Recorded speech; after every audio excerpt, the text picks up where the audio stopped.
All right, no intro music needed. Just We not. are we are in a time crunch. You got Dwayne and Jan here on the 1st of May, What's 2022. good? What's good, people? What's good? We were trying to deliver on our word here, so we are going to get right at it Yeah, because man. Jan and I both have a lot of Bring the things hammer to do. down. And I've been up since 3:30 this morning, stoking our boiler up there. Yeah, boy. And so by the time I got back, there was no time for sleep. So I just went right into this, preparing for our blog or for our podcast here. I think this Yep. is episode 6, season 1. Welcome, Yep. Jan. How are you doing today? I'm great, brother. How are you? No, I'm, well, I know how you are. You didn't sleep. You're tired.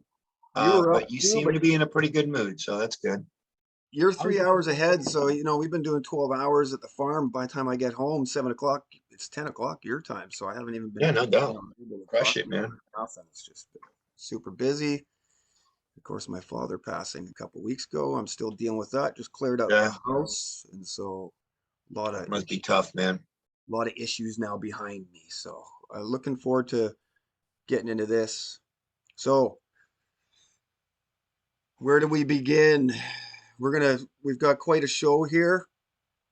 Uh, should be blowing some minds by the end of this. I think we're just gonna start talking history because that's really what we're about, and we're gonna bring forth some similarities to between today's day and what's happening and the Spanish flu. And there's been all kinds of similarities brought forth by all kinds of people, but we come at it from a different angle. Okay, so for those that are unfamiliar with the Spanish flu, which most of those who are wearing masks out there are, because I've gone out and asked them myself if they knew where the origins of the Spanish flu were. And a lot of them will tell me Spain with a question mark at the end of that. And so it's very apparent that these people don't understand their history, and we are watching them being condemned to repeat it. However, the tough part for us is we're included in that, right?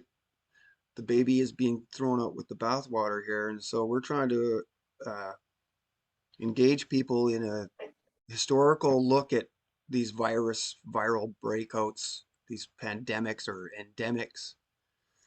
So we start here. First sentence, also known by the misnomer Spanish flu, the 1918 influenza pandemic or the Great Influenza Epidemic.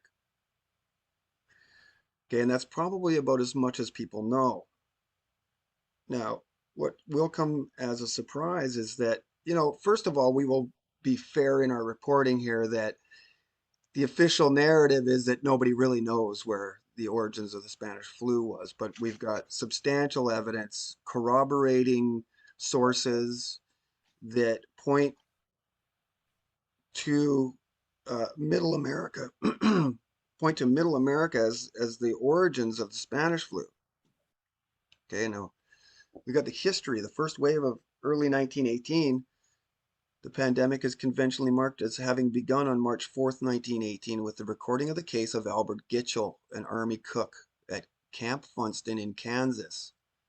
So when you look at a map, and we will here in a while, it is dead center in the United States. Okay. And we can see that one of the first places that they saw it happen in Europe was when they landed in Brest, and this Brest, France is one of the major places for disembarkment for American soldiers. So the theory goes that it started with this one cook at Camp Funston, and then it coincided because it was at the same time as American involvement in the war. These sick soldiers carried it over to Europe, and more people died because of this influenza than in the entire war, by Wayne, far. hey, Yeah, hey, you remember when Columbus made it over the states and he brought with them all the different flus and stuff, and how it helped kind of wipe yep, out the Indians, yep, allegedly, right? yep. Well, look at that. Now the Americans came up with a little something, something, and brought a little something, something back home to the old world, did they now? Yeah, and I would say that there is all kinds of evidence to push us in that direction. We're certainly not entering conspiracy theory here. This is documented historical fact. It really comes down to whether it started in Haskell County or at Camp Funston, otherwise known today as Fort Riley. It's about 5 miles from each other. Now, some point to China still, some point to Russia, but the majority of historians and people interested in this will point to Kansas State. And this County and is Russia are the favorite National foes. Library of Medicine here did a study, and they're showing that, the most likely culprit was Kansas. And so here even they admit, Rockefeller Institute involvement in investigating the origins of it. We see some pretty nefarious characters already in Simon Flexner. His brother wrote the Flexner report that No, they really, self-investigate. yeah, Internal right, investigation. exactly. And it and that Flexner report didn't just They revolutionize didn't do America's anything medical wrong. education. It created our medical system. Our present day medical system originated from this one report. And so we see nefarious characters already in the involvement and planning and orchestration of it all. Okay, and so they're talking about Haskell County. So we're leaving. You can see the URLs here. You're more than welcome to go and research this yourself. We're just going to take some substantiating evidence and just show you that, it's really documented historical fact that Kansas is part of the conversation at the very least as to the origins of the Spanish flu. And I think Yeah, that's cute. now the And you said rule, at the very least, right. whereas all the evidence indicates that it's from Kansas. Yes, There's some media at the time that may have been trying to scrub the story. So you'll find some other evidence indicating otherwise, but that's actually the counterplay that they always deploy. yeah. And we're not doing an inductive research here. We're doing a deductive step by step. We're just letting the truth push us where we're supposed I'm to be trying to going. close your ad down there. Yeah. The ad came up. I'm trying to Oh, close it. it's I un, realize you're sharing your screen. it's brutal. Okay, so we're seeing, mainstream uh, organizations, the History Channel. They're not a great source of information, but No, here I'm not even a just little bit. well, all I'm saying is that even the mainstream has corroborated this. This is the pattern you start to see when it's documented historical fact. Yet, why is it that nobody knows this if it is such documented historical Spin fact? Well, doctors, bro. It's the it spin would be doctors. two of things. Either it's being kept from people or people don't want to know. And I would say it's a combination of the two is what we're witnessing. I think it's the spin doctors, man. Yeah, I mean, the The television and the media. media are keeping people away because they're relying on the expert to tell them what is Appeal to happening. authority. We So here's relinquish another ourselves to shot, you. see Wear a what mask or go to jail. same situations going on. And here they're pointing to Kansas as well. We even did it while we played sports. Okay. 50 million people dying worldwide, We've estimated. never seen anything like this before, they told us at the outbreak of COVID. Right, We've never had to take measures of this type. right. So what we're trying to connect here and what we've seen over the last little while is a pattern. And conspiracy theorists, as people call us, which really we're just forensic historians. We're just going through the primary source material to see what is going on. Uh, we have seen a pattern in which these diseases are born most likely from military bases, not naturally occurring through our population. So when we look at the 1918 Spanish flu, and here we're showing that it originated at a military base in Kansas, this is similar in the 1976 swine flu as well, originated not far from you at Fort Dix in New Jersey. And this again documented by a 60 Minutes report and mainstream account. You're free to go onto the internet and have a look for yourself, but this again is documented historical fact that the 1976 swine flu started, at least originated from a military base. And 46 million people took a vaccine for that or an experimental injection. And in the end, there was never one confirmed case. So, Hey, that's 46 million times $5 is how much? right, That's probably a more lot than of money, $5, boss. right? And so Remember all how we're you and trying to, me always go through, oh, how much is $5 is $0? That's our problem. Their problem's not like that. Their problem is how much is $5 or 450 million. yeah, yeah. And so we're recognizing patterns. We're seeing that the most likely culprit for this COVID-19 outbreak is a military base at Fort Detrick. But, that's not the topic of our talk today. What, the COVID? Well, just the origins of COVID. But, Ah, who cares? That's an old game. We like to dig into in the old stuff. I'm just saying that in real time right now, people are pointing to military base again and reputable sources and primary source material even, you know. Oh, hey, There's a about Wuhan. there's a direct connection between Wuhan lab and Fort Detrick. So as we have been recognizing these patterns, we found another one, and it had to do with this place called Plum Island, and it's off the coast of Long Island. Here's where we see this spot right here is, I believe, Plum Island. It is indeed Plum Island. It's on the northern fork of Long Island. It's right there. That's it. Right in the middle of Long Island Sound, I think it's called. Yeah. Again, this place has been around for a long time. Since the 50s is when they started it. Well, no, that's not true. Been around since 1812. It was used in the war. It was a decisive battle there in the War of Right. 1812, and it was used even when we first settled in. Indians used to use it as a place to go fish and plant and stuff.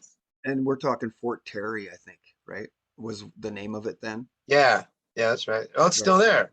Yeah, and so officially the Plum Island Animal Disease Center, PIADC, opened in the 50s, and it was part of Cold War bioweapon preparedness. Okay. And so what we see on this Plum Island is, I should probably put that video next. We should probably watch the video next. Yeah, and here we're reiterating what you just said. During the Spanish-American War, the island was purchased by the government for the construction of Fort Terry. There was all kinds of things going on there. Apparently, it's a protected uh, wildlife area for birds. How much of that is true or Well, no, just think about it. It's really come on? true because it was Yeah, the birds sure. that they used to spread all the different things that escaped out of the vents there, the failed vents that they had during, Yeah, the different occasions and whatnot. right. And so from Plum Island, there is theories that uh, this is where Lyme disease originated. So a little bit of research into Lyme disease. It is absolutely true, documented historical fact again, that the Lyme disease outbreak happened directly across Long Island Sound from Plum Island at a place called Lyme, Connecticut, an old Lyme.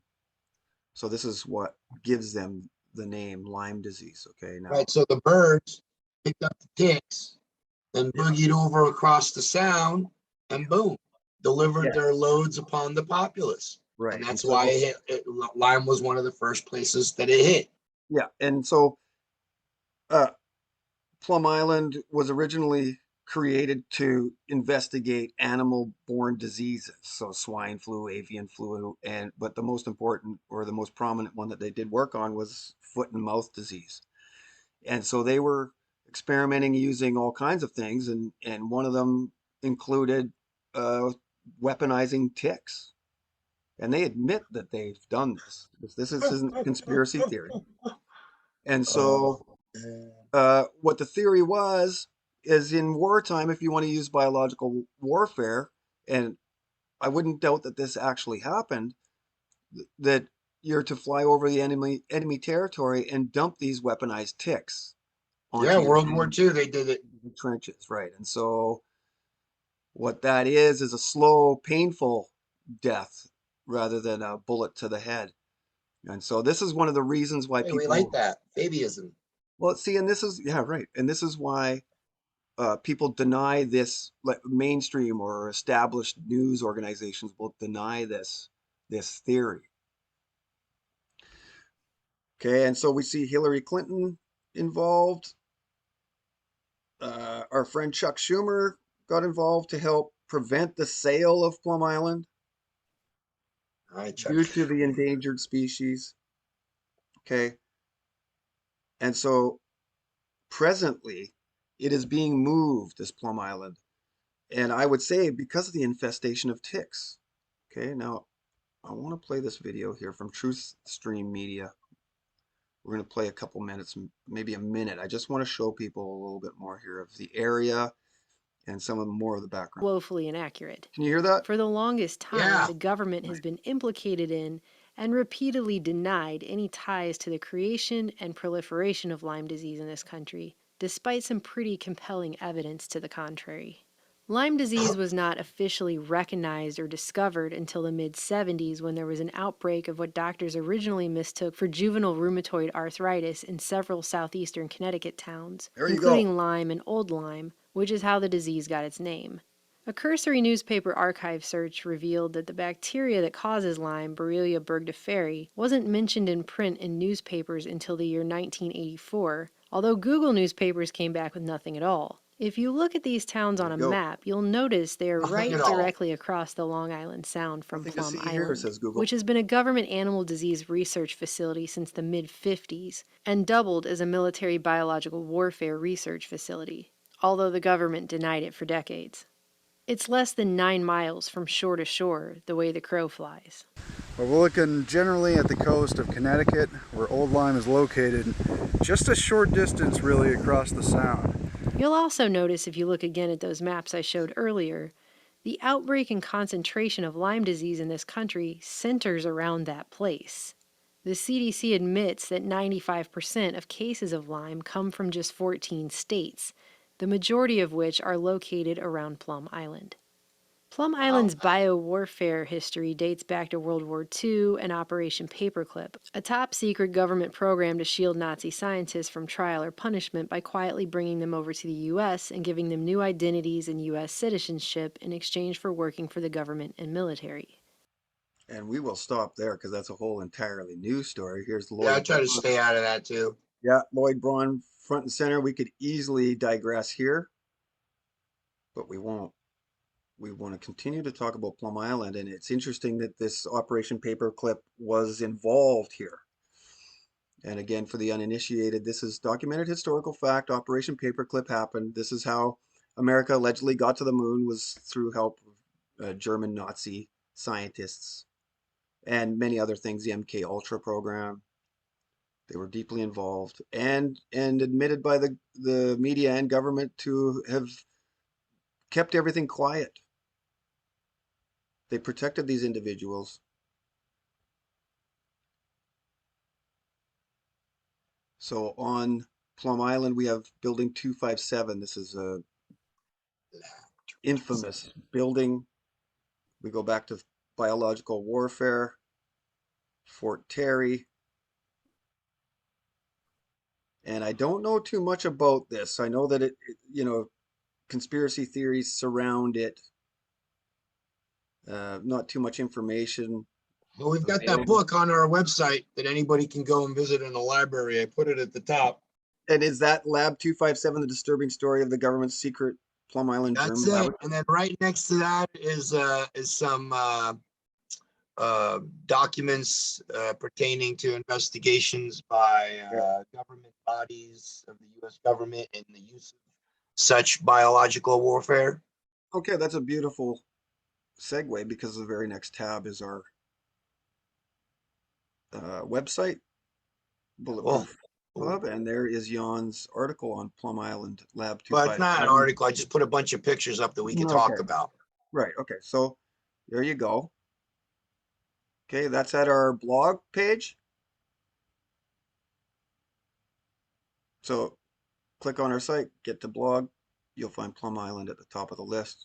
We've got images and just more places to So go. there's that. Check that out. Stop right there. Look, read that up. Right. So now this is right at the top. United States of America and the release of entomological bioweapons during the Cold War. Right. Right. So there's many reports like a CIA-funded operation in which infected ticks were dropped from an airplane on Cuban sugarcane workers in 1962. There you go. An Army-funded university researcher who worked as a contractor to the U.S. entomological warfare program released hundreds of thousands of radioactive ticks in Montana and on the Atlantic bird flyway from 66 to 69, potentially spreading non-native ticks and unnatural diseases along the coast from Canada to South America via migratory birds. Yeah. The discovery of the Lyme disease bacterium, Swiss-American scientist Willy Bergedorfer admitted that he worked in the U.S. biological weapons program for years and that he believed that the original 68 disease outbreak of 3 novel tick-borne diseases around Lyme, Connecticut had been caused by a bioweapons-related accident. Well, that's He was interesting. asked to suppress his evidence. Right. So this is an actual government body that is now doing this investigation. So this is that report. Yeah. And I've looked into Bergdorfer. He's basically one of them. This is one of the things they did over there in this USDA miscellaneous exotic diseases, the study of miscellaneous exotic diseases. And get this, they did it all while not even being a level 4 laboratory. So it wasn't really airtight. Yeah. Yeah. That is correct because it was a level 3 at that time. And I've got a primary source here to sort of back up what you're saying right there. Here's the diseases that they were interested in. Foot and mouth, rinderpest, Teshin, African swine, fowl plague, and then some other interests here on the next page that they had. The Asiatic Newcastle disease, Rift Valley fever, African horse sickness, Nairobi sheep disease, things yeah. that right here we be dealing with all the time. Yeah, and we're talking about developing countries here too. Now, that was back then. Imagine what they did after 2011 when everything went quiet, when they went off the map in 2015. But what happened by 2021? Right. What were they doing there, boss? A lot of these is, according to them, backwards races. Right? These are developing countries. These aren't coming from our Western world. This is what's being established here, and we see scientists hard at work. This is actually a pretty good source. There's a bunch of versions online, but I found the best one with the clearest pictures. So there you go. It's showing all of the research that they're doing. Miscellaneous exotic diseases covers a lot. It's the Lyme connection. We just covered that. We just go down. Yep. So we just did the Lyme. Lyme. People, you want to. Here's what it looks like, so that people know it's a real place. Yeah. No question about it. Here again, this is. It says it was decommissioned, though. However, and they're moving it. Yeah. But hold on, get this. So check this out, right? What? So here you are, right? Click on that picture. Can you click on that? Make that big. I can zoom in. All right. Well, what's it say down there? What I circle? You want this? Yeah, like this is on Google, right? Research Eric Traub, a Nazi bioweapon scientist, and his work in using ticks as vectors to infect and destabilize food bases such as cows and other livestock. Yep. I mean, this is the question and answers for this place, okay? Yep. This is on Google right now. Yep. This isn't something I fabricated or something we just, we're not the only ones talking about this, obviously. No, that's true. There is a lot of people talking and about it. And if you go down, you're going to see 2 years worth of questions, comments, and right. Man, it's pretty much undisputed. And anything that you get in the form of, well, that's conspiracy theory. Those are all people who really didn't do any research, and they just like to call everyone a conspiracy theorist. And then they go and they look up their first media source, and whatever it says, that's it. That's where they're at. They're not going to go beyond that, Yeah. Yeah, click down. Keep going down. let's move into some of that stuff. Yeah. There was something I wanted to say there. That, destabilizing food bases, this is an attack on our major food sources of meat. And so this, in conjunction with last week's video on Fabianism and the war of attrition and how strategy developed out of Fabius Maximus to starve his opponents, to shut down food supply chains. We're starting to see this actually being implemented on our domestic population. There you go.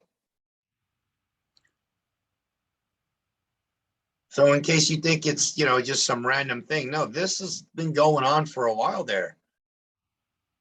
Yeah. Yeah. And it's been controversial since its creation, since its first announcement. And look, hold on. When the Silence of the Lambs, Hannibal Lecter claims to have been, that's a place he likes to go, and that's a place he feels at home. The guy who cuts the skin off of other people and puts it on himself. Yeah, reference of pop culture there, and cut people's brains open while they're sitting at the table and eating their own brains. This is the island of Dr. Moreau is coming up on us next. Yeah, and so you can see here, this is the Eastern Seaboard. This is the highest populated area in North America. And it's not too far from city center of Boston. It's probably sort of equivalent between New York and Boston. Nobody even knows it's there. Nobody even knows it's there, man. I didn't know. I had no idea. Not even a little bit. Yeah. So we'll just keep scrolling down. So we got, the island of Dr. Moreau. They always use Hollywood to tell us what's going on, right? That's like their secret way of telling us, hey, this is what we're doing to you guys, and they encode it because they're obviously, they're the program masters. So, they started in 77. That place was pretty active. In 96, it was an active place, right? And, and this is where the Montauk Monster, Jersey Devil, all that stuff. That's, I bet you, where all that crap comes out of, man. I mean, yeah, sure. There's debates as to whether that Montauk Monster was real or not. Some people say it was a raccoon. We got places out here, man. People spot shit all the time out here, man. Yeah. All the time. Knowing what's going on at this National Bio and Agro Defense Facilities, all these. Well, that's what this place turned into, right? That's where it went. In 2011, after 9/11, it went back to working on biowarfare. It became a biowarfare facility. Yeah. And by 2015, they realized that it's out of and they need to decommission it because it's just not technically capable of handling what they're doing anymore, right? Yeah. So in 2015, they moved everything to your favorite place. Yeah, and they're just about ready, I think. Yeah, just about ready to open after this 3.9 billion whatever dollar, right? And what's this place all about? The development of vaccines and other countermeasures for diseases, control, eradication, recovery of priority diseases. They're going to maintain a portfolio of these diseases there. So there's every disease on the shelf, buddy.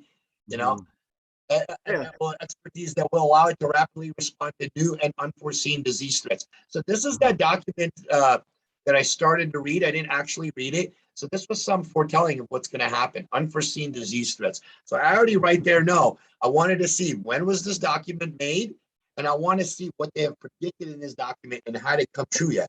So this is actually pretty recent. So they're going to be talking about of things they're still planning to come. So this is an important document that we should really read. Yes, and we're seeing the establishment of two narratives here. The vaccines actually help and offer countermeasures to these diseases that they have told the public are naturally occurring. Okay. Easy. I'm drinking coffee. Here's that document. That's what we all need. So I got to go to the washroom. I'll be right back. You can read.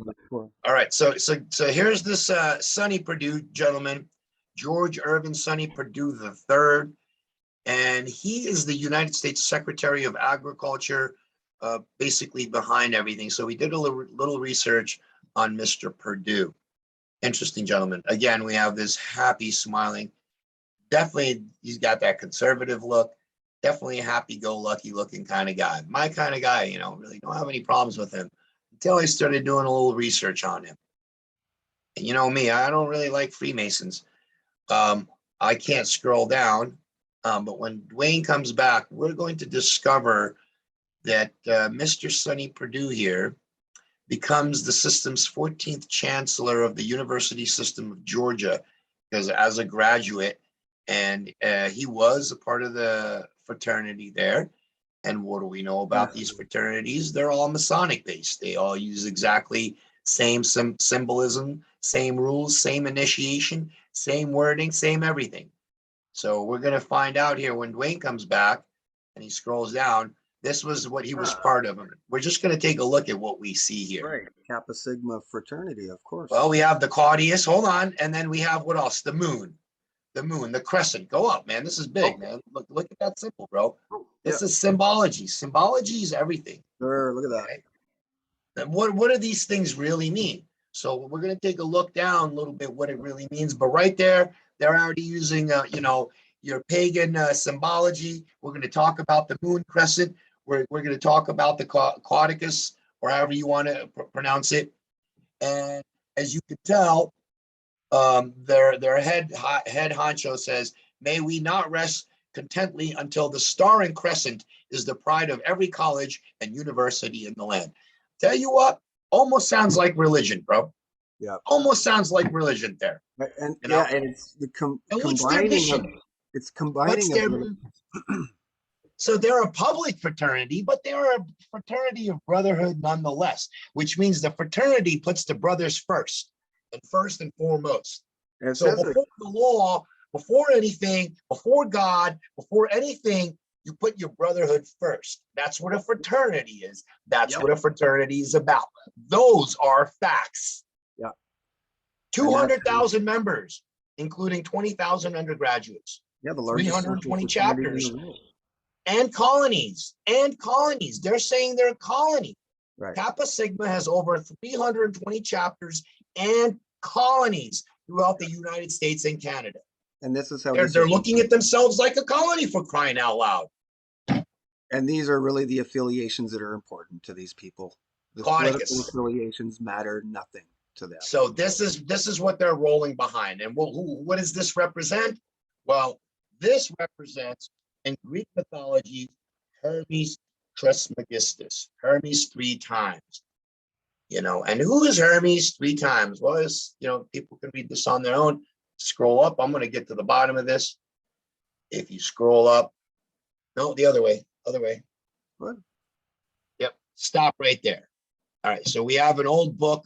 I forget where this is out of. I think this is out of Hartford Review, early 1900s, 1902 Hartford Review. And they're talking about Boreachius, which is one of the first scholars, I think, the Greek scholars that reached Egypt and began taking notes on how Egyptians roll. He is said to have claimed that Hermes Trismegistus is supposed by some to have been Canaan, the son of Ham. So we know in the Bible, the names that they used in the Bible to describe these characters are not the actual name. We know that.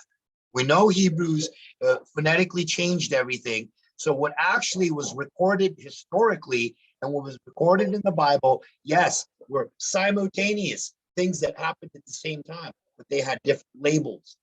And that further confuses things. Well, here I'm making that link for you, okay? He's Canaan, the Canaanites.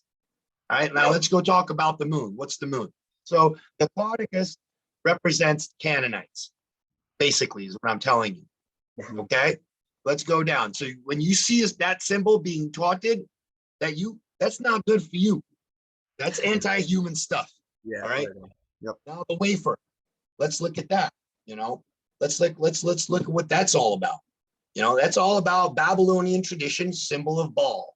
That's all that is. Symbol of Baal. Baal, Moloch, right?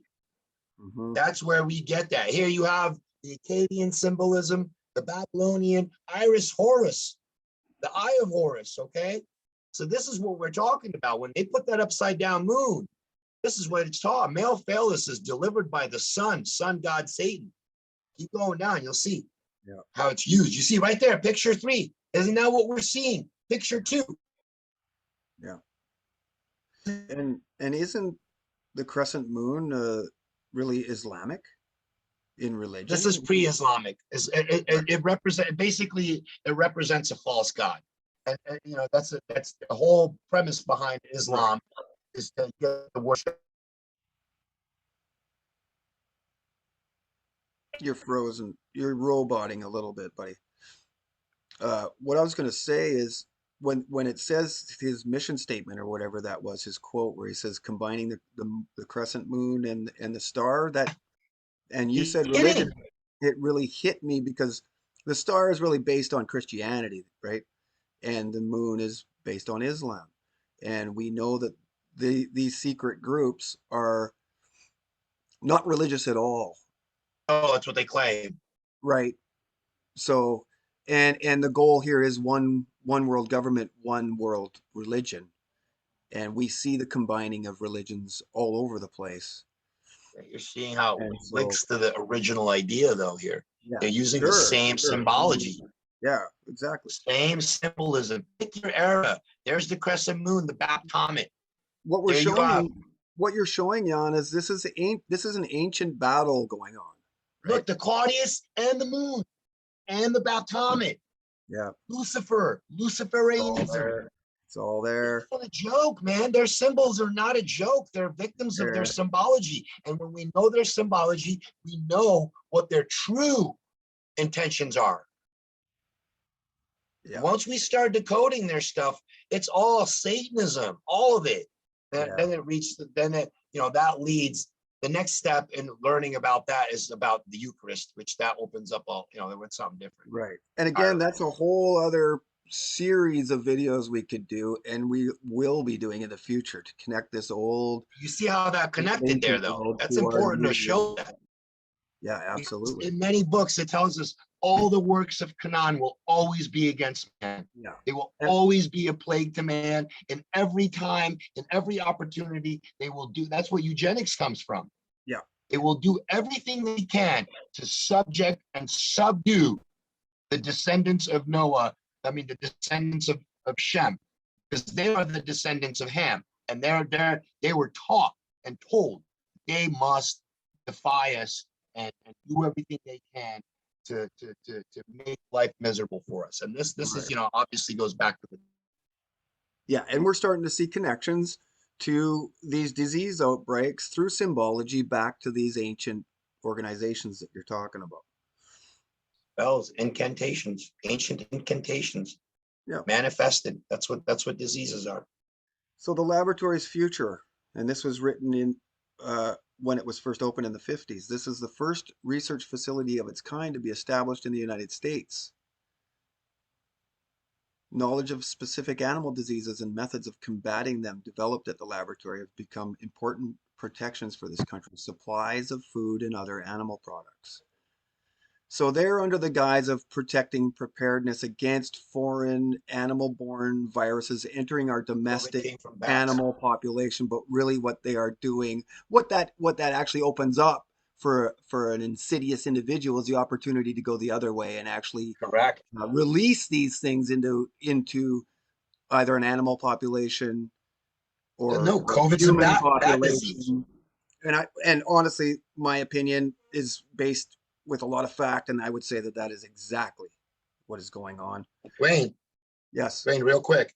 Yep. COVID, bat disease. They make the claim it came from the bat from Right. the market, Yep. the bat from the Yep. market from Yep. Wuhan. Yep. You know, come on, this story is not the same. They've been telling this story for a long time, right? Yeah. And there's a direct line. There's 1 degree of separation between the Wuhan lab, if you want to believe all of that, and Fort Detrick in the United States here. So we're again seeing uh, evidence of affiliations to U.S. military bases as the source for outbreaks of diseases. So the location of the laboratory, close to many other scientific institutions, makes consultants from various fields of related research easily available. So you've got researchers from New York and Boston. Yale University is probably deeply involved here. I've seen their name tons of times. So they're talking about the future of this laboratory. and the fact that it's really one of a kind in the world. And it doesn't state that it's a BSL-4 there. And in later research, it is stated in primary source material that you're not supposed to be investigating these things without a level 4 BSL, but apparently they did, and so we may be seeing the consequences of that. So who was in charge of Plum Island? Well, this guy was. He was before Tara O'Toole, and to some of our viewers, they will recognize this name, Tara O'Toole. I just shared a picture with you via Messenger that I want you to share. That's pretty important. Okay. In relation to what you're talking about right now. So you can grab it. Here's how this DHS works. This is really who controls these bioterrorist research laboratories. And you can see there's the breakdown. He's the undersecretary, so he's underneath the chief of staff, and that's about it. He controls everything, whoever's in that position.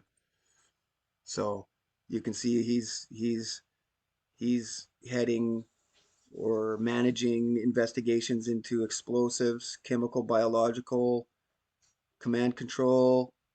So, you know, it's a very influential position. And the fact that he was there before Tara O'Toole is very interesting, because Tara O'Toole is, about a year and a half ago, she gained notoriety through the Operation Dark Winter scenarios. Okay, so she was a part of all of this. There's her name, Tara O'Toole, and Tom Inglesby at Johns Hopkins Center for Civilian Biodefense Strategies, and she's involved in Event 201. She's one of the main what's going to happen pushers of it. Okay, and for those that are unfamiliar with Dark Winter, this again is documented historical fact. You can look at the URLs. You can see that it's Johns Hopkins Bloomberg School of Public Health telling you all about these scenarios that the government actually instituted and did exercises on what would happen if a disease spread throughout the United States. Okay, and you can see that they all played roles. See James Woolsey, CIA, and Tara O'Toole today is a senior fellow and a director at InQtel, which is CIA. It's basically, you know, Q. They get their name from Q, from the James Bond movies. This is they're at the cutting edge of technological development. So just to give people an idea of these Dark Winter scenarios, I found one online, and I'm not sure how I did because it took me a little bit this morning. And you know, when COVID first started, Operation Dark Winter, there's a series of these. There's 4 or 5 videos, and they're make-believe fake videos that, you know, just sort of show what the media's role would be if this happened. Now, over the last 2 years since COVID, these have disappeared online. You can't find them. I mean, I don't know how I found it. It's on YouTube and everything. I think, you know, sometimes you just get lucky. Somebody like Twitchy107, shout out to you for throwing that up there, man, because otherwise I'm not sure we'd be watching it. But we'll just play a minute or two of this just so people can get an idea of what this scenario was.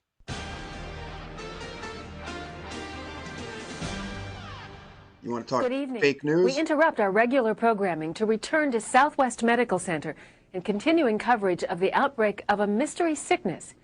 Earlier today, hospital officials said they were admitting patients with symptoms that seem to be severe adult chickenpox. But now we have new information. We go to Andy Field outside Southwest Medical Center. Good evening, Andy. What can you tell us? Sheila, we've been moved to an isolated area behind the hospital. And off the record, doctors here suspect that at least 5 patients hospitalized at Southwest may have smallpox.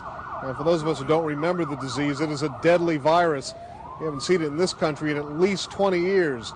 Now, if this proves to be true, we could have a very serious health emergency on our hands. But officially, the hospital will not confirm or deny that diagnosis.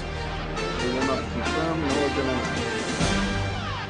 And the problem is we don't have enough This is vaccine the to go guy here. around. Meaning we don't have enough vaccine for the United States? Well, I would like to think that, but we don't have sufficient stockpiles for the people in Oklahoma, Georgia, or Pennsylvania, much less for the entire United States population. Well, that certainly doesn't sound encouraging. What do you mean exactly? Angie, it means it could be a very dark winter for America. So, Okay, so these are scenarios. This isn't a real news program. These are dramatizations that they've created to sort of make it real. And this Robert Cadlick is like the reporters in this show are just actors.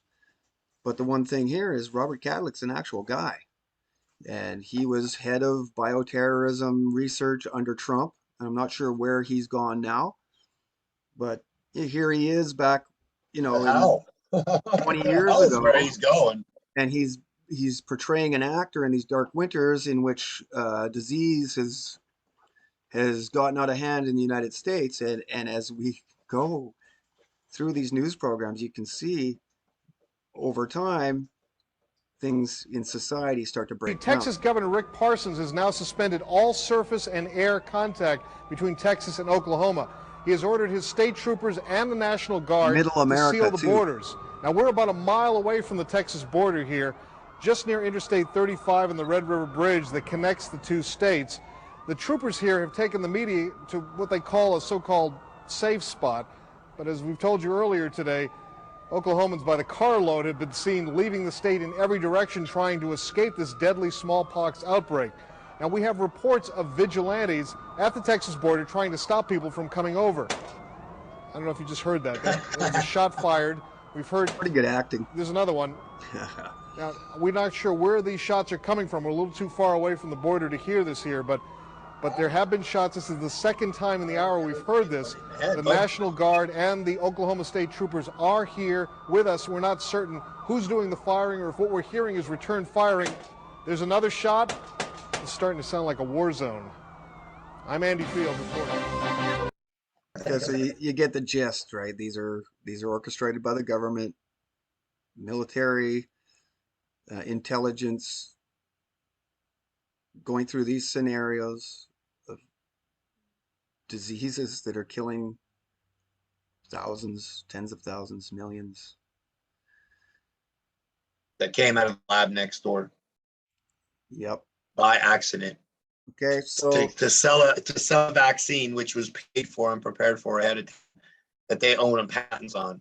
right, and now there is one other thing here there's actually a couple things I want to talk about. J.M. Cohen. Okay, so he stepped down from his position in the government, and now he works for the Chertoff Group, board of directors on several companies. And so who is the Chertoff Group? Well, it's Michael Chertoff. Okay. And Dude, that dude looks sketchy as can be. I wouldn't trust that dude with it. nope. No, Nope. man. I'm And sorry, so bro. we look into his background. He's London Looks School like a of Economics. reincarnation of Ramses. That's funny. London School of Economics and Political Science. He's got a Bachelor of Arts from Harvard College. And he attended Harvard Law School, graduating with his Juris Doctor, magna cum laude. So he's starting to fit into the patterns we see throughout history of these highly intelligent carriers of liberal arts controlling society. I did a quick search for those that are wondering. John Hart Ely, not related to Richard T. Ely, one of the founding fathers of progressivism, but I'm not done investigating there yet. Just because they don't unveil that information initially doesn't mean that it's not true. So we will definitely be doing some more research into John Hart Ely. Okay. Just hang on one second. Megan, you got to take that. That is from my dad's. They're just doing a last cleanup at my dad's place, and I got 1-800-JUNK picking up stuff, and they just phoned to give us a estimate as to what that's going to cost. So sorry for the interruption, everyone. So we see this Chertoff. He's deeply involved in the Bush administration. Be sorry once I tell you how much it's going to cost. He's one of these characters that we we really don't appreciate controlling our lives, somebody that we probably didn't even vote for. Okay. There's the wiki page on the dark winter scenarios. We've been through all of this. How can people miss this, man? Over and over, we tell them. Okay. Now, So sad. so there is something here to do with this Plum Island that I want to show because it is being moved. Okay. They're completing a new facility for it. That's Yeah. all. Yeah. National Bio Agro Defense Facility. So Got what they're delayed doing, because of COVID. yeah, and so they are moving the Plum Island facility. And they've been doing it since 2015, as you explained earlier. And 2023 is supposed to be the year that they shut down Plum Island totally, and all of the research that they were doing there moves to this new place. Okay. And it's in Manhattan, Kansas, the National Bio and Agro Defense Facility. Okay. Now, my research, my mind went triggered on the word Kansas there. And so I went into Google Maps and entered, Camp Funston, Fort Riley into the Google Maps, and then Manhattan, Kansas, just to see if they were close. And so this is, Same campus, bud. Isn't it? yeah, so that it's actually this new facility is being opened at Kansas State University. Okay. Now, when we combine these two, we see that they are only 22.3 miles apart, and that's Fort Riley. Okay. Well, they're going to share researchers, share scientists. A Route Yeah. 18 would not be a road you'd want to be traveling on every day. Definitely not. Like it's carrying all kinds of bioweapons. So the origins of the Spanish flu 100 years ago and the people that originated the Lyme disease of our modern times are within 37-minute drive of each other. Marriage, love, and So we can make, marriage. and again, just like it was with Plum Island, the location for where they were going to put these laboratories came down to 6, 7, 8 other places. And for whatever reason, they decided right here in probably, I The mean, center of the United States of America. yeah, and a lot of your food sources come from this area, meat and bird, and so this is also Tornado Alley, where the wind gets going pretty good. And so, you have to start questioning the motivations behind putting these laboratories in Middle America. I mean, it could not be more Middle America. And No, typically you put things like that underground, far away, in the desert, in the middle of Area 51. yeah, and in Canada, Why can't they do that? They're so secret about all that. Why can't they do that? yeah, right. We're gonna put it at Kansas State University. That's the best place. Right. Yeah. Yeah. Well, yeah, university is deeply involved with the military intelligence for over 100 years. And so in Canada, where they do this research, this level of research is in Winnipeg, also the center of Canada. I think from now on, when I hear the word research, study, this, I just think bioweapons Right. on the population. Applied, Straight up, yeah, just applied outright bioweapons. freaking cold-hearted liars. Yeah. They got their boys in everyone. They got their boys in the pharmacies, in the politics. They got their Sigma members all over the world. And when they deploy, they deploy. That's it. There ain't nothing no one gonna do about it. Yep. And so we got John M. Barry on screen. He's having a conversation here. He wrote a very influential, famous book on the origins of the Spanish flu. He's one of the first people to really make it public that Kansas was most likely the place. Now, I just want to play about 10 seconds or 30 seconds of this because he actually he steps back from that claim here in this conversation. So as responsible investigators, we want to show you as much as we can for you to make up your mind. So With when did David it first Rubenstein. surface in the United States? In your book, it seemed to indicate that it came from Kansas. Leading But is question that here clear too, that it by the way. really originated in Kansas? Well, I had that hypothesis when I researched the book. I thought I may even have located its site of origin, even wrote a scientific journal article. on that. And it still may have started in Kansas, but a lot of research has been done since my book came out, and I backed off that hypothesis myself. I think cover it's more story. likely China, but other hypotheses are Vietnam and France. New York City is a possibility. We don't Money know got to where him. it started, and we were. Yeah, right. So they, The money got to him. The money got to him. something has happened there because his opinion has changed. Yeah, and they're going to tell him they're going to kill his kids. Yeah, and he's their not kids. providing. He's saying that additional evidence has come forth, but until we see Yeah, that. well, that's where the fallacy of novelty comes in to appeal to me. Right. Every time I hear something's newer and better, no, I don't think so. And it's Newer also doesn't mean better. and it's also a sign of progressivism. Yeah, And that's what that is. 100% of the time. 100% of the time.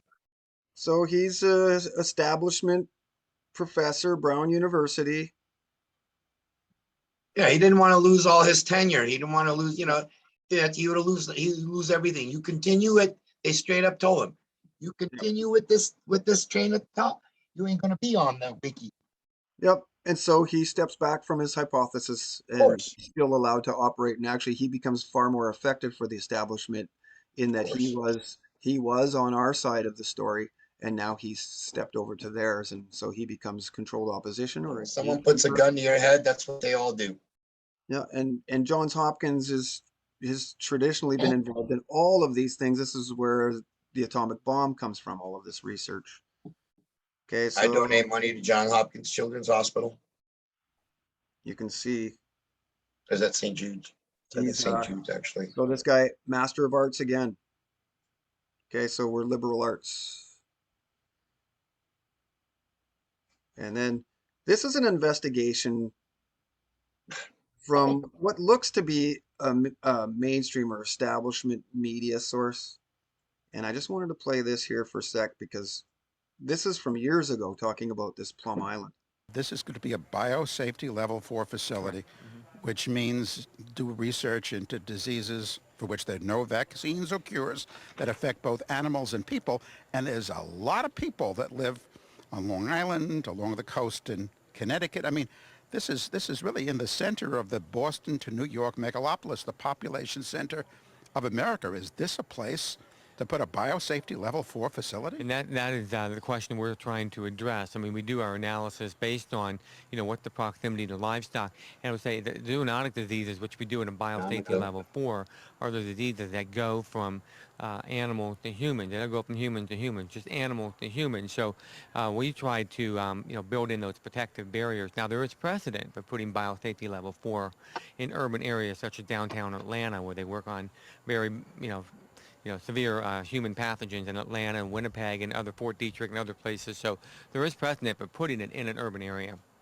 Now, the environmental impact statement also says no matter where you put it, no matter what you do, accidents will happen. Do I have that correct? Yeah, we evaluate for the probability of accidents, and no facility is foolproof.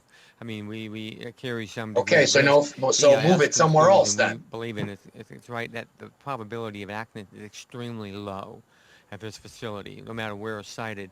The consequences would be different for some Plum Island versus the mainland because we have a little more protection, but very, very low probability of accidents. Yeah, I mean, before the Chernobyl nuclear plant accident, the Soviets said there's a very low probability every 10,000 years we'd have a serious accident.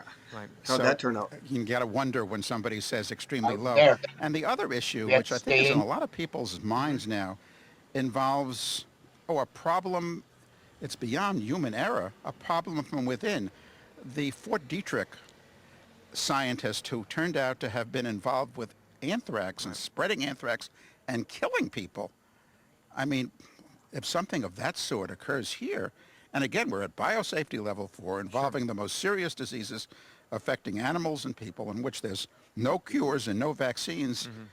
I mean, why not put it underground somewhere in the middle of America, heavily guarded, so no livestock or no people would be affected if there is an outbreak? And there you go. You just stated that, and they're They saying don't care. Oh, We just don't care. It's not feasible. That's not what we're trying to do here. This is just a cover story. They're just telling you, this is just a freaking cover story. We're actually really trying to kill your ass. Yep. Yeah, and we're going to end this show on the CDC website itself. Okay, this is a document. You can see the URL, cdc.gov, and they talk about a zombie apocalypse. Got to get ready for it. Okay.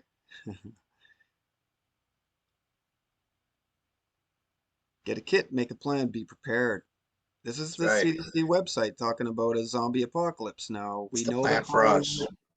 We know that Hollywood is all about pre-programming. It's not about entertainment. It's about entrainment. It's about introducing people to future events.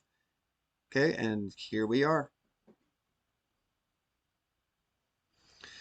So we're starting to see patterns. We're recognizing patterns between, the spreading of viruses globally and the origins being at American military bases. And so this is sort of the message that we wanted to get across today, that is nothing is as it seems. So we invite everybody to keep an eye on this situation, because both Jan and I find it very important in that, this Lyme disease outbreak bio facility is being moved to the same place where they possibly could have released the Spanish flu of 1918. Let's talk about how this hits home real quick, right? One of Yes. my partners out here, he's got Lyme's disease, right? He right now can't work because his Lyme's disease spread and it gave him sepsis. Now, sepsis is like some form of like the nastiest bacterial infection that you can have. It spreads to your entire body. Yeah. And he got it allegedly from a tick. Right. Okay. Now he's a tree guy just like me. And we get ticks all the time. One of my ground guys, he's got this disease that he's constantly fighting. So this is something we're all struggling with. And if I can't do my job, I can't make bills. I can't do life, Completely debilitating is the word that they use when describing, some of the side effects of Lyme disease. If I get Lyme disease, boy, it ain't gonna be no joke, man. Yeah, so stay safe out there. I don't know what kind of precautions you can take because you're up a tree all the time. Well, the way to avoid ticks Or in is the through epicenter. high impact. You avoid ticks on the body by being high impact. I'm a high impact individual, so I shake everything off. I typically don't have ticks on me because I am a high, fast moving, high impact individual, 24/7. When I step down, I'm not pussyfooting. There's shit being shook off of me. Yeah, because they don't like being thrown around or whatever. They want to find a stable host. Yeah, no, I'm high. I move hard. I hit hard. And, stuff comes off of you when you hit hard, man. You swing into a tree because a branch broke. You're hitting that tree at 5, 6, 7 miles an hour. You know what I mean? On your hip, and that's gonna shake. It's gonna shake Yanni right out of you, buddy, and the damn tick that was on him. Yep. So this is where we're going to end today's show, on that image right there. Get a kit, make a plan, be prepared, from the CDC, because the zombies are coming. And it could be part of this Lyme disease or a combination of things. I mean, even the Dark Winter talked about another disease, not any of these that we're talking about. And everything as far as the patterns go shows me that there is another more invasive, more deadly virus coming. There's fucking kids in the hospital right now, bro, with sepsis as we speak. Right now, because of this disease. Right now, as we speak, he just came 3 days ago. He reported to everyone via Facebook, came down with sepsis from Lyme disease. Hey, Meg, just hang tight. Okay, so I gotta go. We gotta go to the farm. Yes, so do I. I got people pulling me out the door as we speak. Yeah, so, good cast, man. Brother, I appreciate you. I appreciate your work over the last couple of days to get this podcast out, and everybody try to share this. Okay, it was important, dude. And we have a lot of good information, man. None of this stuff is disputable. Yep, that's absolutely true. I mean, we could talk about it, but we've got the most substantiating evidence. It's looking pretty true. So it's head turning, man. We'd love to hear the comments of others and their opinions. We're going to be posting. We're the only ones that watch this. And I want to know what people think. All right. So cheers. All right, brother. Later.